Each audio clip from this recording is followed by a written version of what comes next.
Doctor प्रीति कुमारी दर्शन शास्त्र विभाग जमनी लाल कॉलेज हाजीपुर से बोल रही हूँ। आज के पाठ्य में हम लोग स्थित प्रज्ञ के बारे में जानेंगे। गीता के अनुसार जब हम अपने मन की सभी इच्छाओं का त्याग कर देते हैं और उसको आत्मा अंदर से ही संतुष्ट रहती है, तब वह स्थित प्रज्ञ अर्थात स्थिर बुद्धि वाला ज्ञानी हो जाता है। उसकी बुद्धि वाय से मिलकर एक हो जाती है।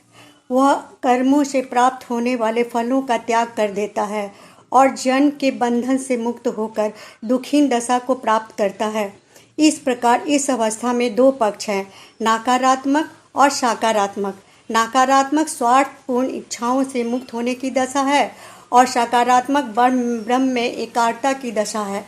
जब मनुष्य को यह ज्ञान हो जाता है कि उसकी सभी स्वार्थपूर्ण इच्छाएं और वास्तविक लक्ष्य की ओर ले जाने वाली है और इस प्रकार की इच्छाओं की तृप्ति के लिए जीवन व्यतीत करना व्यर्थ ही नहीं वरन पतन भी है, यह ज्ञान हो जाना स्थित प्रज्ञ की दशा है। इस प्रकार सकारात्मक रूप से विश्व के प्रयोजनों के साथ, न कि संकीर्ण स्वार्थपूर्ण प्रयोजन के साथ समस्वर हो जाना है।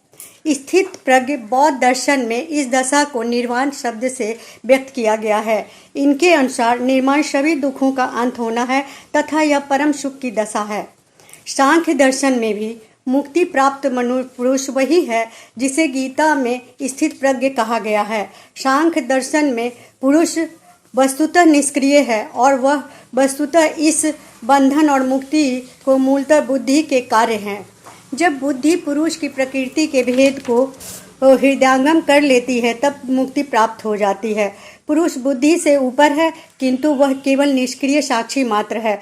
जब बुद्धि आत्मचेतन से प्रकाशित हो जाती है तो उसका मार्गदर्शन विश्व प्रयोजन के साथ हो जाता है और यह स्थित प्रज्ञ गीता के स्थित प्रज्ञ की स्थिति से मिलती जुलती है। परंतु इससे यह समझा जा भूल होगा कि जो गीता के दर्शन में है वही बौद्ध या सांख्यिक में है। बौद्ध दर्शन शून्यवाद का प्रतिपादन करता है। इसके अंतर्गत दुखों के अंत के पश्चात कुछ भी शेष नहीं रह जाता। बौद्ध दर्शन में दुखों के अंत को परम सुख कहते हैं। इस प्रकार एक को नकारात्मक दृष्टिकोण से समझा जा सकता है। इसके अनुसार कुछ भी वास्तविक रूप से अस्थायी नहीं है, सुख भी नहीं। फिर भी हम सांख्य दर्शन में पुरुष और प्रकृति के द्वैत की स्थापना किया गया है। दोनों को इसमें दर्शाया गया है, परंतु गीता का दर्शन एक सबसे भिन्न है। इसमें परमात्मा को वास्तविक चित्रण किया गया है। इस गीता शून्यवाद तथा द्वैतवाद से अलग दर्शन प्रस्तुत करती है। यह परमात्मा की वास्तविकता को स्वीकार करती है और हमें शिक्षा देती है कि हम अपने अंतर्मन अस्तित्व को खोज निकालें। इस प्रकार ईश्वर इस प्रयोजन के साथ संसर्ग हो जाना चाहिए। प्रश्न का दूसरा भाग यह है कि स्थित प्रज्ञ मनुष्य किस प्रकार संसार में आचरण करता है। स्थित प्रज्ञ मनुष्य अपने इंद्रियों को वश में रखकर राग द्वेष से मुक्त रहकर इंद्रियों के विषयों में विचरण करता है। उनका मन दुखों में बेचैन नहीं होता और सुखों में अधीरता पूर्ण लालसा नहीं रहती। इसे किसी भी वस्तु के प्रति स्नेह नहीं रहता। स्थित प्रज्ञ व्यक्ति शुभ और अशुभ के फलों से प्रसन्न अथवा अप्रसन्न कुछ भी नहीं होता। उनका मन संसार के किसी विषयों में नहीं रहता। उनमें शुभ और अशुभ को कोई अंतर नहीं रहता। फूल खिलते हैं और मुरझाते हैं। इसमें पहली स्थिति में प्रशंसा और दूसरी स्थिति की निंदा करने की आवश्यकता नहीं होती। जो कुछ भी सामने रहता है उसे आवेश दुख विद्रोह के बिना ग्रहण करता जाता है। वह मनुष्य अपने इंद्रियों के विषयों से अपने इंद्रियों को सब ओर से वैसे ही खींच लेता है जैसे कछुआ अपने अंगों को खींच लेता है। सब प्राणियों के लिए जब रात होती है तब उसमें स्थित प्रज्ञ जागता रहता है। जब सब प्राणियों को जागने का समय होता है तब उनके लिए रात होती है। कहने का तात्पर्य यह है कि जहाँ सब प्राणी इंद्रियों के विषयों को तरक भरक की ओर आकर्षित रहता है वहाँ मुनि वास्तविकता के प्रति जागृत रहता है। इसके प्रति साधारण लोग सुप्त रहते हैं। संसार का ऊपरी आकर्षण ज्ञानी के लिए कुछ भी नहीं अर्थात रात्रि के अंधकार के समान है। उसकी सभी इच्छाएं उसके अंदर ऐसे ही समा जाती है जैसे जग शंख में समा जाता है। वह समुद्र में सदा भरते रहने पे भी मर्यादा को नहीं लांघता और शांति को प्राप्त करता है, परंतु इसका यह अर्थ नहीं है कि ऐसा पुरुष निष्क्रिय है तथा संसार से मुंह मोड़ लेता है। भारतीय दर्शन का एक दृष्टिकोण यह भी है कि संसार के अर्थ में सब व्यर्थ हैं और सबसे संन्यास ले लेना चाहिए और किसी भी प्रकार की सांसारिकता में उलझने या पड़ने की आवश्यकता नहीं है। सभी कार्यों में विकार होता है और मनुष्य को सभी कार्यों के फल को जोड़ने के लिए जन्म लेना पड़ता है। इस प्रकार मुक्ति के सभी कर्मों का त्याग कर देना चाहिए।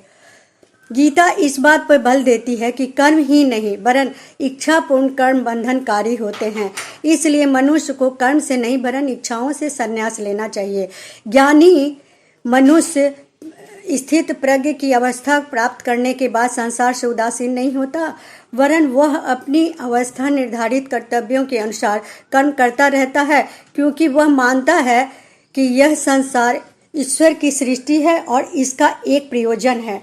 इसी प्रयोजन की पूर्ति के लिए कर्म करना चाहिए, ना कि उससे मुंह मोड़ लेना चाहिए और ना ही संकीर्ण स्वार्थपूर्ण इच्छाओं से प्रेरित होकर कर्म करना चाहिए।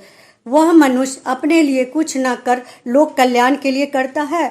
वह अपने उदाहरण द्वारा समाज पर प्रभाव डालता है, जिसका साधारण अर्थ में अंग ही होता है और समाज का अंतरात्मा बन जाता है। उसकी वाणी सहज होती है। समाज ऐसे पुरुषों के द्वारा स्थापित आदर्शों का अनुसरण करता है। राजा जनक और उनके ऐसे और भी कई महापुरुष ने लोक कल्याण और लोक संग्रह के लिए कर्म किए और उनकी इंद्रियां सिर्फ कार्य में लगी रही और वे अनासक्त भाव से संसार में कार्य करते रहे और उनके कर्म बंधन मुक्त थे।